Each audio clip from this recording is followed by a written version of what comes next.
Hi, Hey guys, welcome back to Wild Speculations. I'm Daniel. I'm Scott. This week we talk about Critical Role. Hey, Hey guys. welcome back. Wild Speculations, Daniel. Scott. Talking. This is Reese's. Yep. Talking Critical Role season campaign 2, episode 23. Have Bird Will Travel. Yes. Before we jump into the episode, Okay. there was a special announcement on Monday that I'm sure most of you are aware of by now. Matt, Travis, and Marisha got together and did a little video announcing that Critical Role now has its own company. They are both... Well, not just... They had announced that earlier, that they were forming a company. Yes, but to what extent that company was going to be was not, Monday was the big announcement. Hey, we're going to have our own studio. Marisha stepped down as creative director at Geek and Sundry to be their creative director. If you go to thecritroll.com, you can go to the team, and it's got the cast members, but then 4 employees that used to be at Geek and Sundry are now at Critical Role. A lot of stuff. They've got control over their own merchandise now. Yeah. Now, that being said, they are still, to a degree, staying put at Geek and Sundry and Project Alpha. Okay. In addition to... That was my question. In addition to their own platform, they are still with Geek and Sundry. They are still in a partnership. It's not like a messy... It's, a clean, supportive... I think... For now. Danny Carr did not leave. She's still with Geek and Sundry, but I think she's still doing the critical recaps, which, she's one of their biggest fans, so... Yeah. But yeah, that's some exciting news. So that's taking Critical Role and Talks Machnia under their umbrella. They're no longer Geek and Sundry Productions. They are Critical Role Productions, which is the name of the company. Okay. And they mentioned, the way the announcement made it sound to me is that there will be more shows in addition to those 2. Well, yeah. They're essentially starting their own channel. Right. Yeah, they have their own Twitch channel. They have their own YouTube channel. They have, their... Yeah, and Geek and Sundry will probably host them, if not... Right. Actually stream it themselves. Right. And I'm sure they're still in a partnership with in the partnership of Project Alpha, that is Nerdist and Geek and Sundry. Yeah, I don't know. When they mentioned that they were forming a company, I was like, oh, okay, they're forming a production company. Geek and Sundry will act as the distributor. Okay, that's sort of traditional television movie studio. Right. Is where my brain went. And then when they came out with the video on Monday saying, we're getting our own studio, I was like, okay. And I got a little nervous for them. For Geek and Sundry, because Critical Role made their Twitch channel. Yeah. I remember when Critical Role started, the view counts, the current viewers, 1,500 people. Yeah. And they thought that was a lot.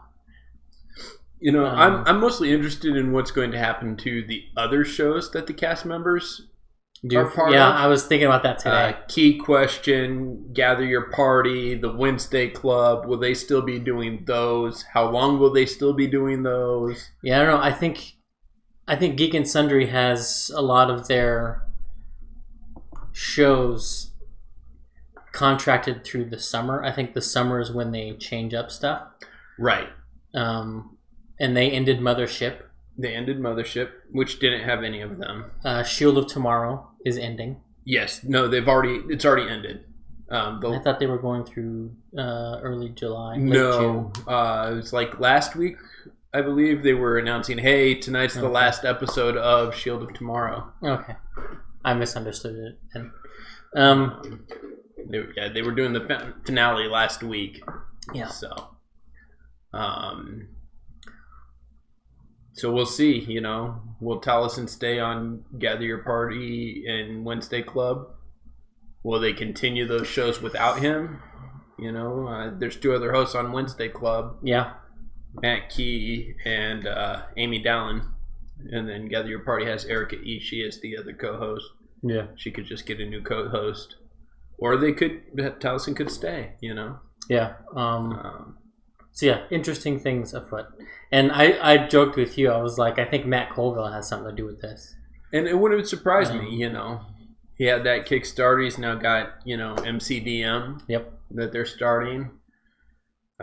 Looking forward to that. I backed that and got the book and everything. I'm actually getting the leather-bound special edition version of it. Nice. You know, so.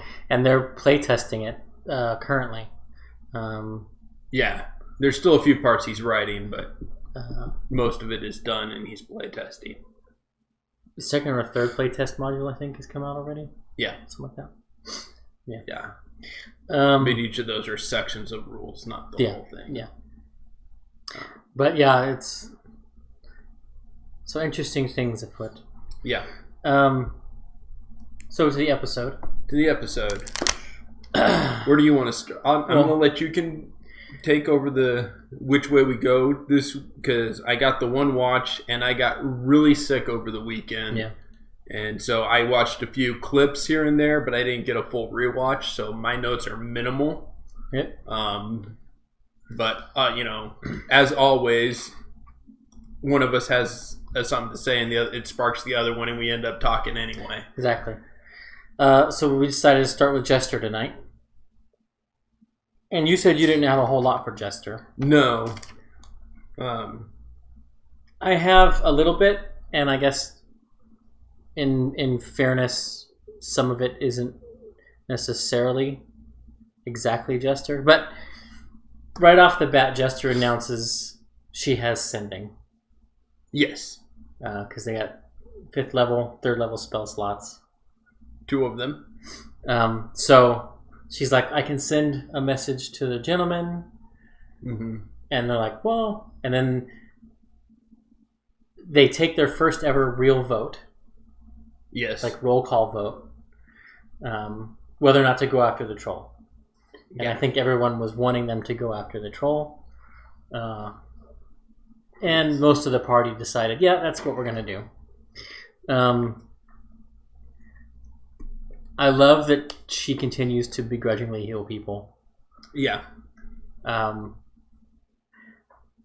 caught a look from Ashley in the episode, and I kind of want to know what was behind it, because I think it was the second time she healed Ford. Of the 3 times he went down. Yeah, where I really don't. I can't describe it, and I haven't had time to clip anything to show you guys what I mean. But I was just like, there's a little bit of Pike lingering. Gotcha. Behind there, I think. Gotcha. I didn't catch that look. I love the fact that while everyone is trying to play wingman to Ford when he's hitting on the innkeeper, Jester was trying to cock block him. Well, you know, I mean, he's not that great. I love the Traveler as my co-pilot. Yeah. Trav would take the wheel. Yep.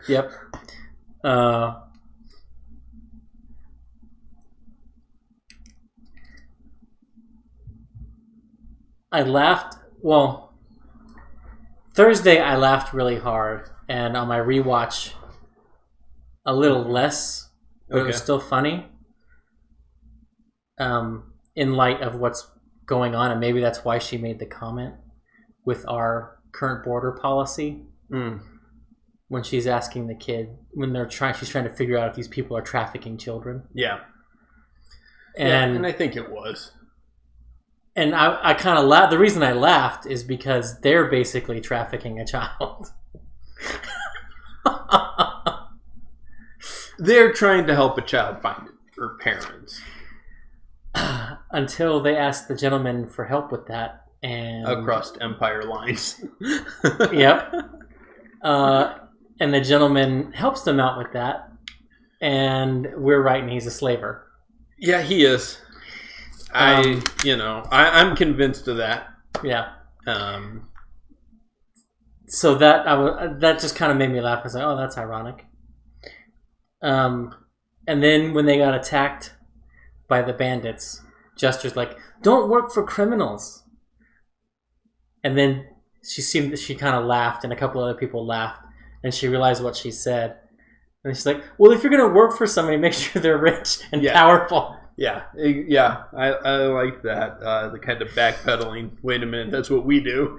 Yeah. So I was like, so Laura seems to be getting it, that they're working for the bad guy.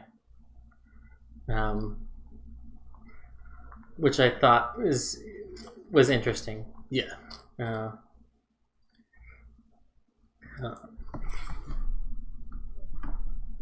Where to next? I mean, that's all I have for Jester. Yeah, and a lot of that I picked up on, but a lot of it's stuff we've already talked about. Yeah. So I didn't jot it down as new stuff. Yeah. Kind of thing. Just more reaffirmation of what we've previously speculated. So what you're saying is I'm repetitive. Okay. Thorough. I'll make it a compliment. If you hear some meowing, I'm sorry. We're at my place tonight. I've got 2 cats. They're kind of brother and sister. They kind of play a bit. Just forgive us that. Yeah. How about Ford? Ford, okay. What do you got? He's leading from the front in the beginning of the episode. When they set off into the swamp, he's finally taking up that leadership role I've been expecting him to take. I noticed 2 things, and it's something that's kind of been in the back of my mind. I haven't really, but I just put my finger on with this last episode. The first is, and this goes with that theory that's been out there of why he changes his accent. He has more of a British accent when he's talking to his patron in his dreams. He's got the Southern accent. Yeah. Jester's made note that he does voices. That's his thing. Have you noticed he changes his voice? And early on, he hasn't done it so much in the later episodes. Used the disguise self and stuff like that, depending on the situation. So when he's wanting to put the Mighty Nine at ease because they're his traveling companions, which wanted to put, he does the Southern accent more approachable. Okay. When he wants to be more proper, he does the British accent. He's changing depending on how he wants people to see him.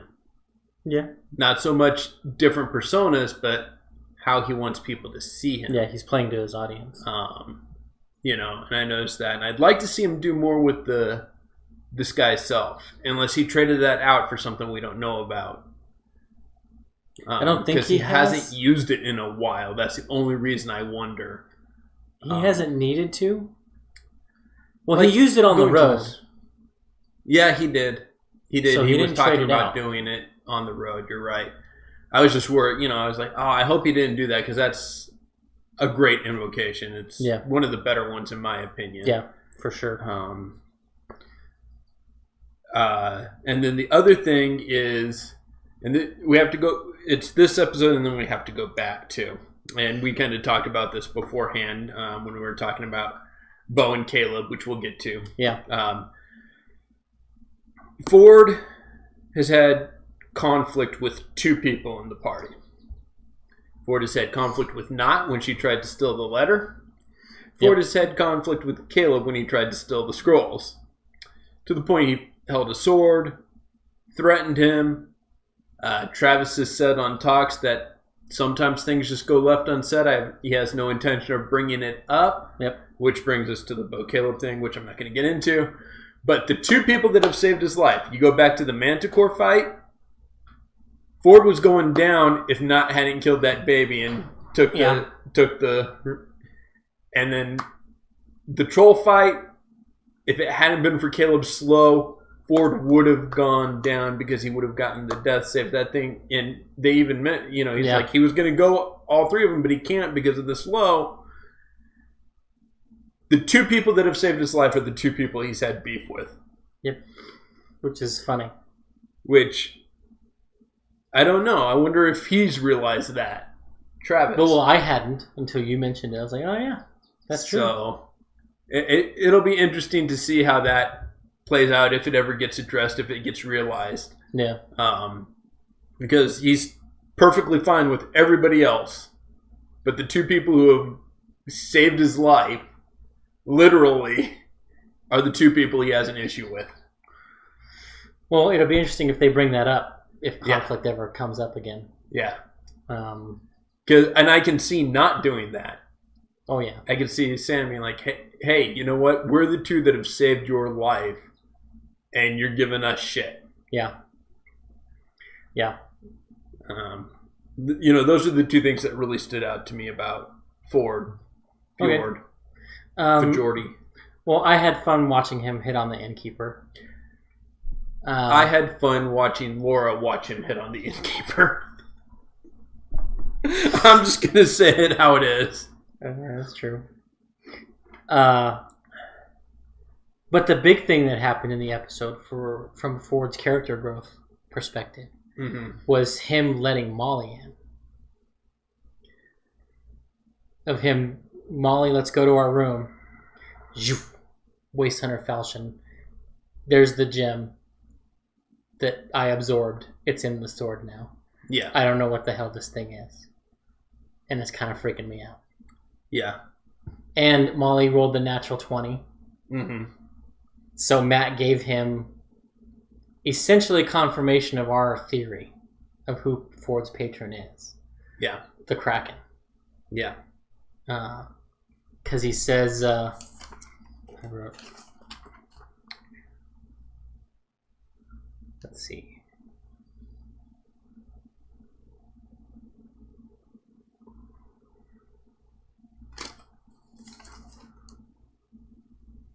It's not a religious symbol connected to anything. Quote, it is very old and resides beyond land, beyond even the sea, is what he said. So, and that's... yeah, and... that screams water plane Kraken. Yeah, which we established during the Aramente of last campaign. Yeah. That the Kraken is beyond the sea. Now, today, I think it was on our drive to when we were getting dinner, something popped into my head. Okay. And that is the timeline. Ford saw his captain younger. Matt didn't put a specific number on that. Right. But 20 years is a significant age difference. Yeah. And 20 years ago was the actions of Vox Machina. Okay. So what if his captain was doing stuff on the material plane in service to the Kraken when Vox Machina was fighting it? Okay. And maybe the reason Ford never saw it is because Vox Machina closed him off. That's, yeah. Okay. And that the closing that they did is opening up again. Okay. I like that. So I was like, oh. Yeah, and see, when he asked about letting Molly in, when he let Molly in and stuff, I'm like, okay. He pretty much had two options. I mean, he had more, but two main options. One was Molly, who let him watch over his ritual with the swords, even though that's turned all out, bunk, and that's been admitted. But he also knows things, He's got that rite of purgation now, which is the Blood Hunter rite. He used that, which allows a person to make an extra save against poison. That's what he used on Ford there at the end of that troll fight. It allows people to heal poison. It's actually one of my favorite rites for the blood malady. It's really beneficial early on. Yeah. You know. And then the other one is Caleb. Yep.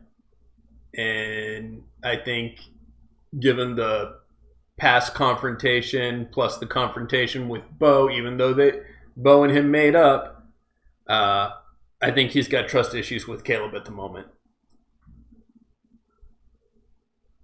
Yes, but also I think part of Travis's calculus in this is, yes, Ford has those kind of trust issues with Caleb, but he also is worried Caleb will try to take this power from him. Yeah. I think there's some of that in there. Well, I and I think the main thing is the whole how Caleb goes about things. Yeah. He's willing to help. He tries to help, and and we had this discussion over the bowl. He had the right intentions. He had the right idea. He had the wrong execution of them. Yeah. And he's, and Caleb's got that whole, and it's probably, in my opinion, it's from the whole Trent brainwashing training thing. Yeah. This is what needs to be done. Do it now. I think it's still some of the residual of that in him. Yeah, for sure. In his way of thinking. And it's, why Bo got pissed at him. As an agent of the state. Yeah. And, and I think that's where the mistrust comes from. He's like, if I show this to Caleb, he's going to decide what to do. He's going to, make the decisions. Yeah. He's going to take that out of my hands. That's true. And that's how I saw that. And I was like, so he's not going to go to Caleb. But they're the two most likely to have known something. So,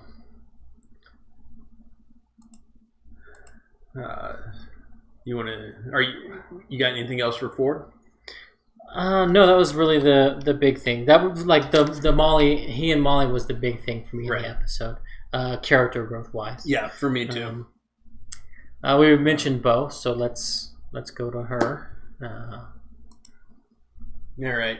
The big thing, and I already mentioned this to you, but I'm going to just get this off my chest. You guys, if you watched last week, you know that I was a little upset about how the conversation between Caleb and Bo went. Not that it wasn't good, but I felt it was a little forced. A little coerced by the interwebs. Definitely, yes. When I was watching the troll fight, and Caleb burns the troll at the end after they've killed it and it's gotten up and they killed it again, and he burns it. He gets the "how do you want to do this?" and he fails his wisdom save, goes into his PTSD moment. And I agree with you that Bo did it to show her apology was sincere. Yeah.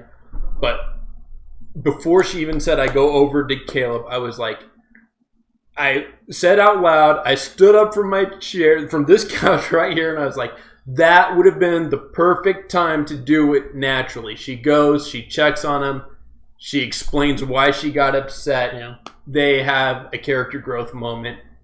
And that's just me, and I could be wrong. I am not the players. I'm not trying to... But for me, that would have felt much more natural. Yeah. Much less forced. And that's what I said last week. I was like, it was forced. If they just let it come naturally, it'd probably only be 1 or 2 more weeks. Go a couple weeks and then resolve it. That's just my personal beef. That's got nothing to do with the characters, the actors. Yeah. Their decisions are their decisions. I love the show. I respect them, but that's how I would have preferred to see it. So I'm just going to get that off my chest now. Yeah. The thing is, it's not scripted, so they don't know when that opportunity is going to come. So. Exactly. But, yeah. That for sure. The first thing I have in my notes for Bo is she's trying to get Jester to go with Knot to stay within 30 feet of him. Yeah. And Jester doesn't want to do it. But Bo's like, you'll look cool with the explosion behind you. Yeah. She's like, yeah, you're right. Okay, fine. And, a lot of that was just... which really, because he used Mage Hand, mm-hmm. she technically could have been 60 feet away. Right. Rather than probably the 40-ish that she was in control. Right. And here's where I saw that. Because when she said that, I was like, okay. So part of the Kobold Soul is kind of, and especially the monk order, the subclass that she is learning about people, reading people. And I saw that as a progression of that. She read Jester. Jester is the perpetual 6-year-old.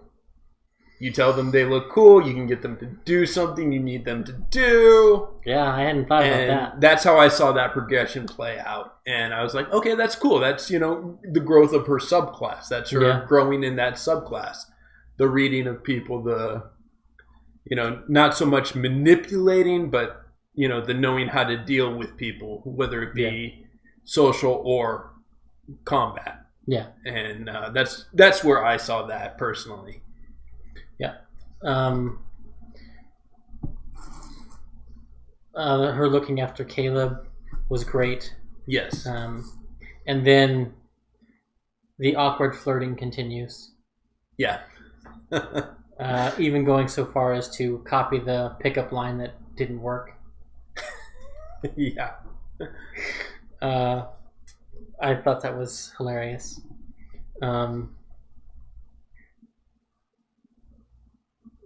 But, and we had her knocking out the guy. And I don't know if she added her attack bonus to the damage or if she was rolling the D8 when she attacked the bandit. Gotcha. On her initial strike. Yeah. That she did 12 points of damage. I think she was rolling the D8. I seem to remember her saying +7. Okay. When she was calculating damage. Then I missed that. But I was just like, ooh. I do love that bandit scene, though. Yeah. Oh, crap, it's you guys. Never mind. Yeah. And then they give him the armor from what we think is possibly, maybe, probably Fort's dad. Yeah.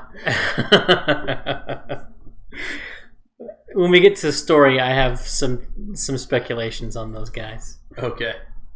Where do you want to go? I think let's talk about Not. So.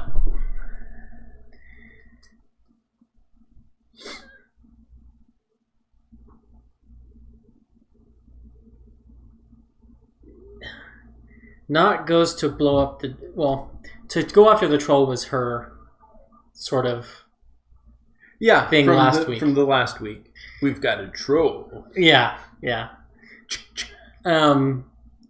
But she goes to blow up the troll's house and doesn't have fire. Yeah. To light I've got these stools. Which I thought was hilarious. And this is an important lesson for DMs, I think, is make sure your players, like, they say they want to do something. Okay, well, how are you going to do that? What do you have? And see, I saw it more as a caution for players. Oh, well, why do you not have a tinderbox? That's the flip side of that. Certain things I have on every character. Tinderbox, or at least flint and steel. Yeah. Small metal mirror. A signal whistle. These are things that every character I have played, all the way going back to the 80s, has had. Because they will inevitably come in handy at some point in time. Yep. And a whetstone. That's the other one. We get to see not approving Bo going to help Caleb. And I really like that. The whole, I was going to help Caleb, and I kind of nod, and just that mother's approval. Yeah. It's sort of... In that moment, I sort of had a... Oh, well, now I'm on the Caleb Bow ship train.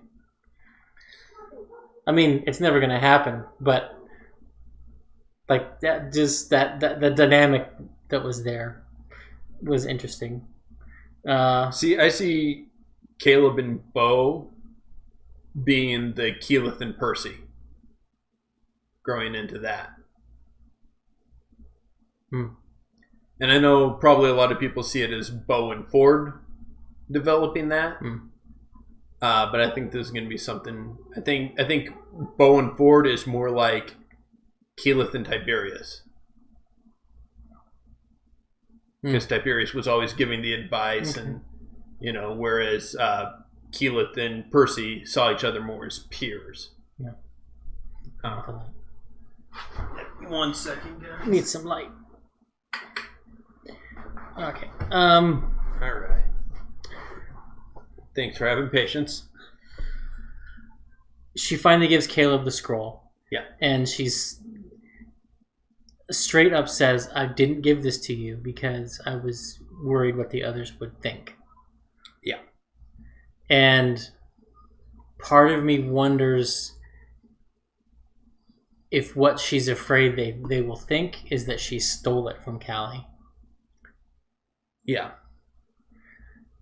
Especially... Does her not telling him up front make that more likely later? Yes. If they find out that he had a scroll and it came from that came from Callie. Especially after she basically threw Callie under the bus after she left. Yeah. Oh, well, she said don't do it, Yeah. And I mean, it was an offhanded joke, but... Yeah. I think if they find that connection out, it's going to bite her in the ass. I think so, too. And I was kind of saddened by that. Yiza was the name of the halfling. And once again, Kiri picking up all the secret stuff. How long do you think Kiri has before either they let her die or they get rid of her? Because they completely ignore where she's at when they go around and talk, and that's how she's picking all this stuff up. Yeah, and I this episode especially, I noticed Matt writing. I think he has a page. Oh, he's got a list of exact quotes, and probably with inflection. Yep. Yeah, I guarantee he does. Yeah. And that's something I should have asked since I sent one. Well, I sent it to Matt and Sam because I told you guys previously that I have a feeling that it's a sign of the curse weakening that it talks about in the Tal'Dorei campaign setting, her not wanting to be a goblin.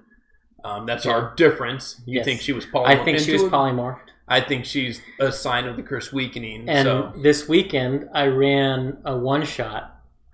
Yes. Because I was sick. You couldn't sick. GM. So, and I ran a goblinoid one-shot. Okay. Where the players made Goblin, Hobgoblin, and Bugbear. Okay. One of the things on the list of why you are an adventurer is you are the victim of a polymorph spell. I'm still not there. So, yeah. And either way, whichever one of us is right on that, the result is the same. She wants to be changed into something she's not. Yeah.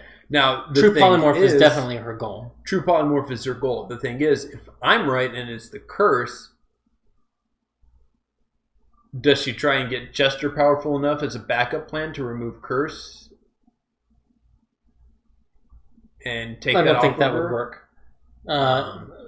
If it's like a deity's curse and it's on your blood, or the invoke your deity's blessing. Oh, the divine intervention thing.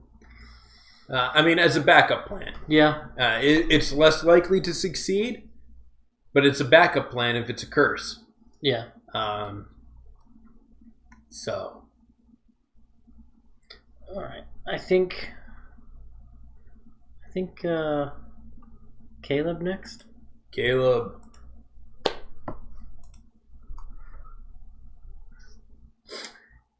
So right off the bat, Liam, this episode had a lot of retrospection in it. Yeah.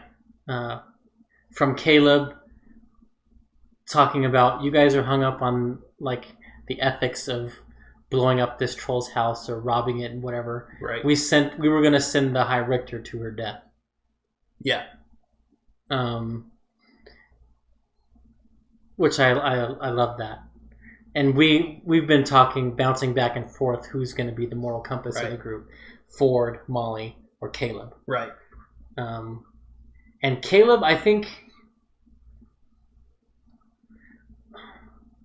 it might be wrong to say that Caleb's the moral compass. I think he's more of the roadmap. Yeah, I can see that. And I can honestly see the three of them working in tandem. Yeah. I see Ford being the least of them in that sense. And reasons I say that is just Well, he hasn't put himself on anyone. I don't think he's concerned over good versus evil, right versus wrong. I think he's concerned over us versus them. Yeah, that's true. We saw a little bit.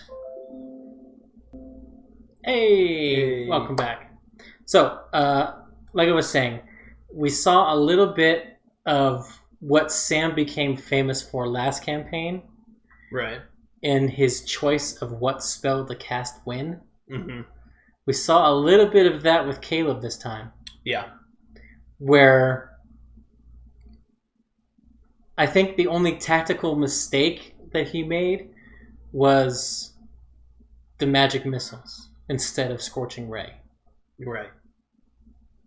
But that's arguable. Flame Bolt. Yeah. But I think Scorching Ray versus the magic missiles, it's the same number of bolts. Yeah. But he's got fire with Scorching Ray and it does more damage. But there's a risk it doesn't hit. Yeah. And I think he was concerned with, we got to get damage on this guy. Yeah. And this is the only guaranteed damage I got. Yeah. Yeah. I mean, it's... And then the next round, he casts slow. And I was like, okay. I mean, I appreciate you don't want it coming after you.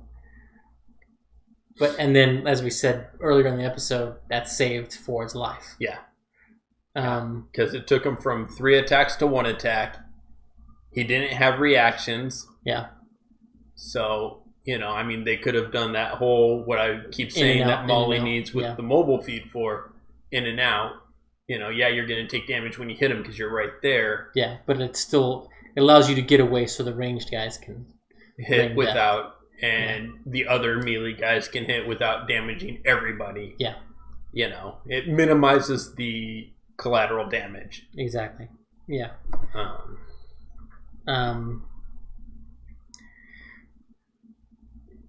We have his PTSD coming back again, right, as we mentioned. And I really like that. I don't know. And Bo and Not both were running interference with the rest of the party with that, which I thought was interesting. But we have Caleb confronting Ford about that sword drawing incident. And I think part of that conversational thread was the reaction to the Bo-Caleb confrontation. Yeah. And the fact that Ford-Caleb had nothing like that. Yeah. And Caleb straight up basically says that was worse than what happened between him and Bo.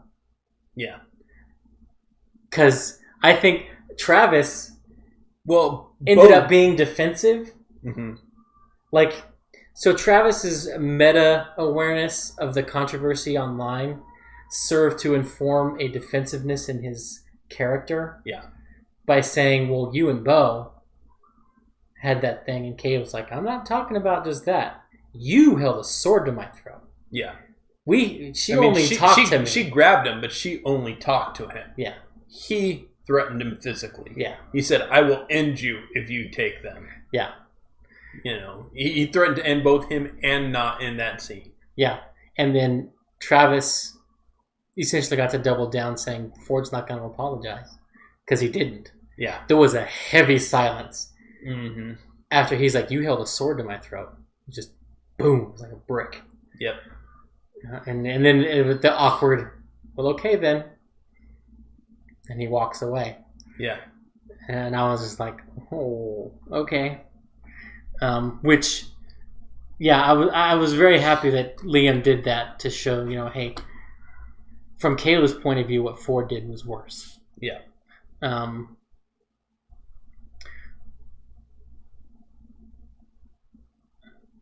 Also, what I love about what Liam's doing with Caleb is he's already telegraphing his Philosopher's Stone, his Sorcerer's Stone. Mm-hmm.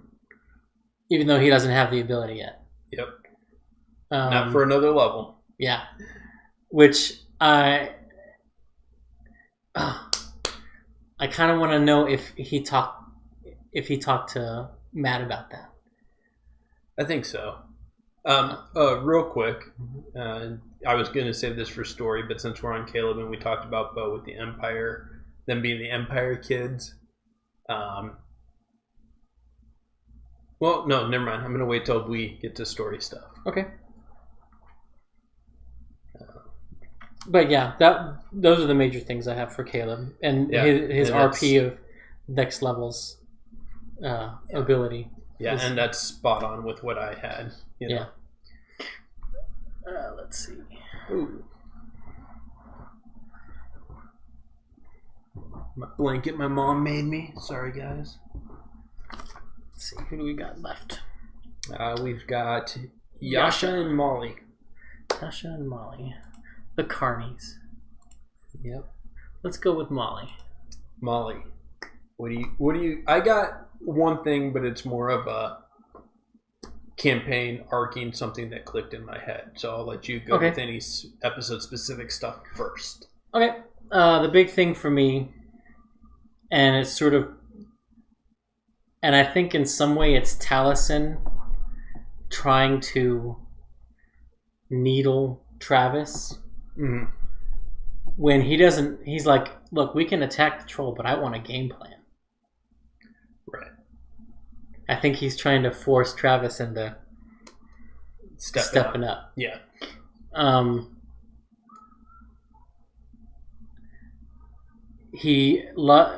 I guess he's decided that he loves shopping because he mentions how he misses shopping when they find out, oh, there's a apothecary in Barrow Bend, which I thought was funny, which sort of in some ways puts him and Ford at odds.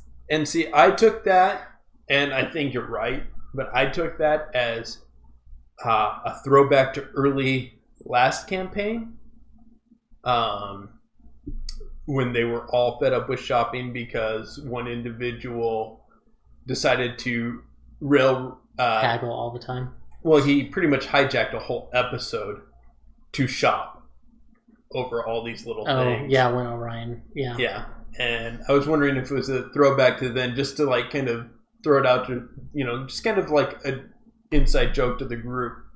Yeah, maybe. About that. And that's kind of where my brain went. I was like, oh, he's poking fun at campaign 1 when that episode happened. Yeah, see, I just thought he was messing with Travis. It could have been a little of both. Yeah. And you're probably right, but my brain, threw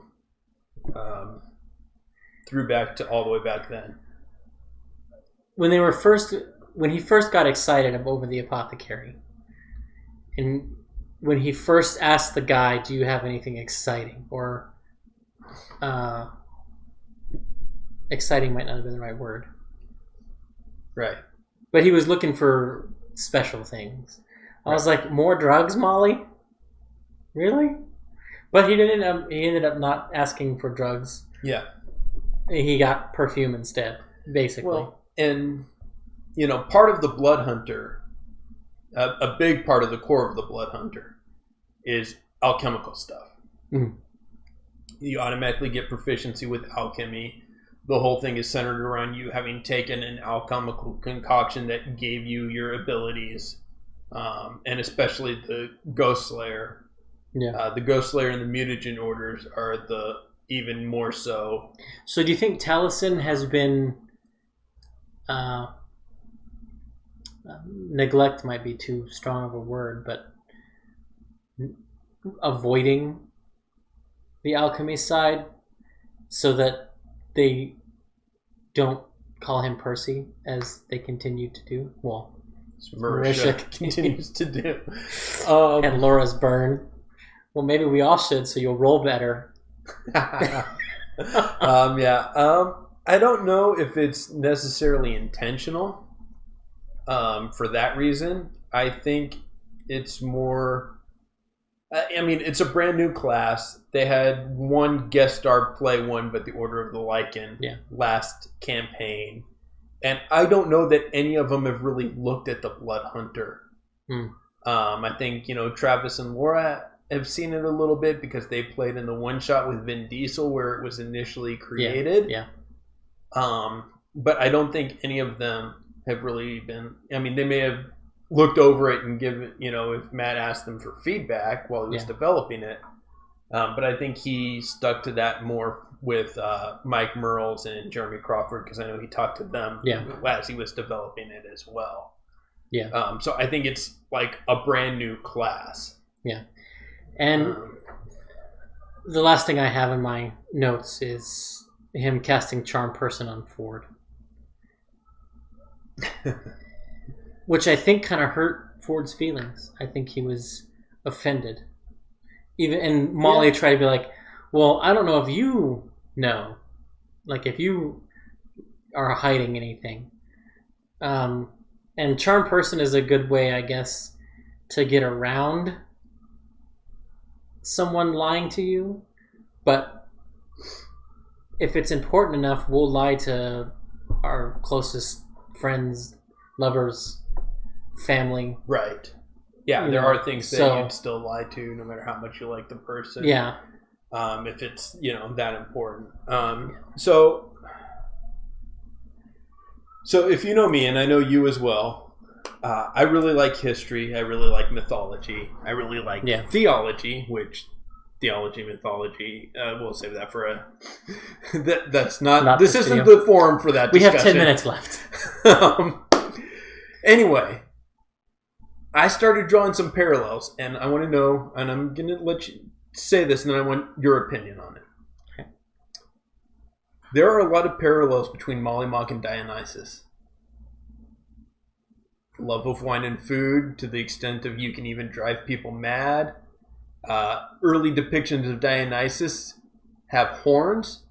Dionysus deals... Early depictions of Dionysus deal with rebirth and resurrection. Yes. Which we've established because he was a demigod has done first. Yeah. Is any of Molly based off of Dionysus? Possibly. I don't know. Maybe unconsciously. But Taliesin also has that background too. Taliesin, myself, is also ordained. Yeah. So maybe. I think there's possibly a lot of inspiration from Dionysus. I don't know. Like, it could be unintentional. It could just be from his, background of knowing things, but it could be intentional. Yeah. Well, anyone who leads or who embraces the hedonistic side of life is going to be some parallels can be drawn. That's true. So any follower of the Moonweaver, you can, but just all these little things, and the silver tongue kind of being able to manipulate people, and even to the extent making them mad. That I kind of thought, oh hey, so Yasha. So we have some. Yeah. I don't have a whole lot on Yasha. She has the tinderbox. Yeah.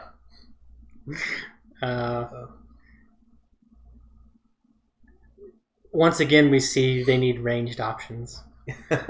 Yasha needs to get some javelins.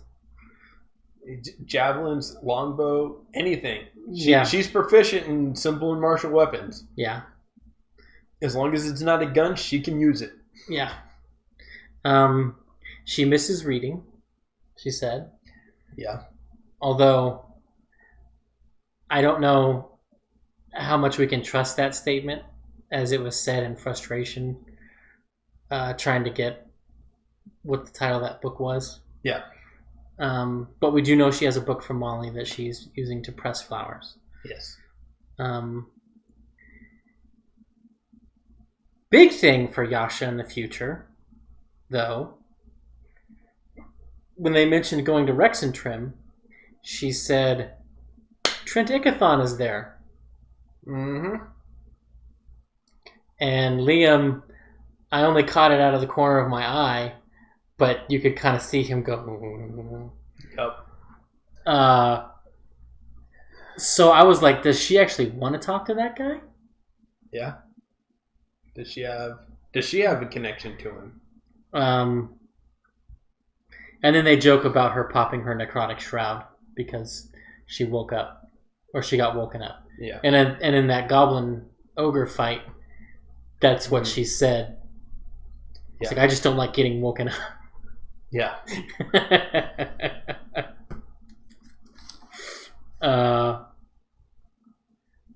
But yeah, that's all I have for Yasha. Yeah, pretty much covered. Ashley was pretty quiet in the episode. And I think that's because she's getting ready to go on another quest for the Stormlord. Yeah. So, the story stuff. Okay, well, real quick, I'll say what I was going to say. Yep.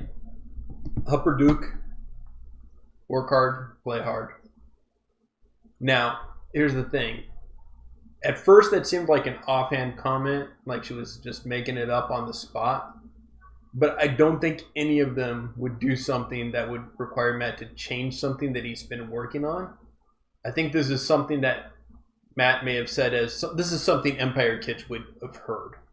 I think that is a result of the car ride home. From the week before? From the first time Hot Duke was mentioned. Okay. Yeah, I figure at some point, and I know like Marisha, all of them, they said, they don't want to know. They don't want to know, but I think that's something like, well, this is something your character would know because they grew up, And I think Matt may have been experimenting with giving the PCs exposition. Yeah. Rather than having to rely on NPCs all the time. Like he had to do in Harperduke. Now, I think that little gnome girl is a rogue, and I think when Ford said that name, that's when she decided to come forward. Yes.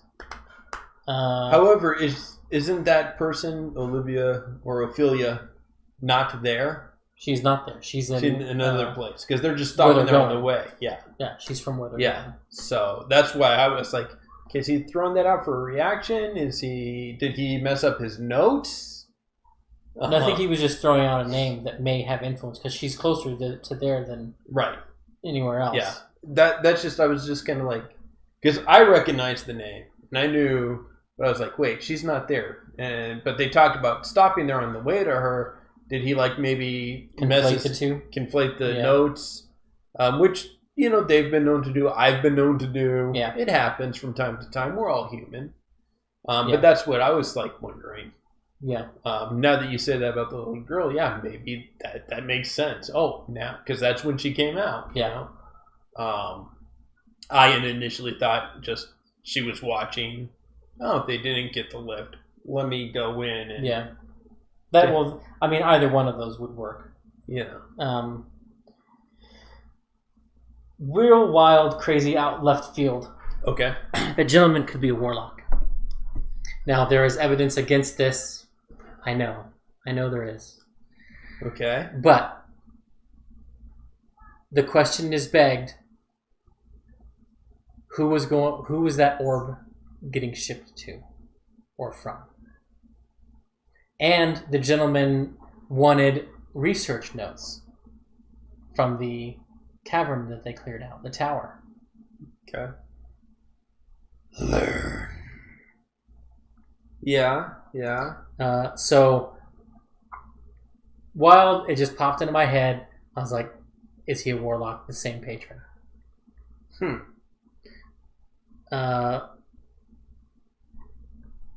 We've talked about it before. The poisoned land, Arthurian stuff. Mm-hmm. We've had more plants attacking them. Yep. And I didn't think to bring that up last week with the plants. We already mentioned Matt taking notes on Kiri phraseology. The return of Horus. Yeah. That whole scene, as soon as it was over, I just had a flash to Firefly.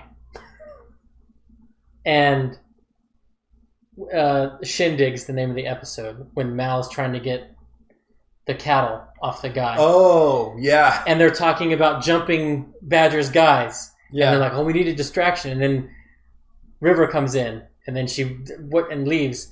And then Jane leans over. That there's the kind of distraction we could have used. Yep. And I'm like, there's a foster parent you could use. Yep. Yeah, I was wondering if they were going to pawn Kiri off on him. Yeah. But they didn't. Now, the big thing for me is, has Dolan forsaken Horus? Yeah, my thing was the next morning, why didn't she do a sending to Dolan and to see if Horus could come back? Yeah. I know why she didn't that night when they saw him, because she had used 2 third-level spell slots. Yeah. And she was saving her pearl of power for her mother. Yeah. But yeah. And then, of course, Smythe Durbin having a gimp. I'm on board with that. Yeah. So, and okay, so real quick, Hupperduke, I know we've only got like a minute left. Yep. Couple of things flashed through my brain. And I can see any of them or none of them, but we could have a Hangover type thing where they play hard and one of them, or Kiri, goes missing and they have to search the city looking for her. Yeah. Another idea was we could see the whole night going through and watch Pulp Fiction, the D&T. Yeah. Those were the 2 movies that popped into my head that could take place in a city like this. Yeah. So, real quick, joke. Jester is talking about diamonds. Bo says we should have diamond pockets. And I said, why not use nature's pocket? It's in the same spot on everybody, and everybody's got one. Yeah.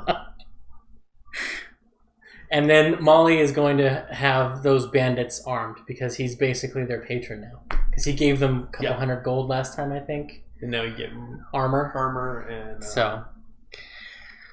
Yeah, and I think we're out of time.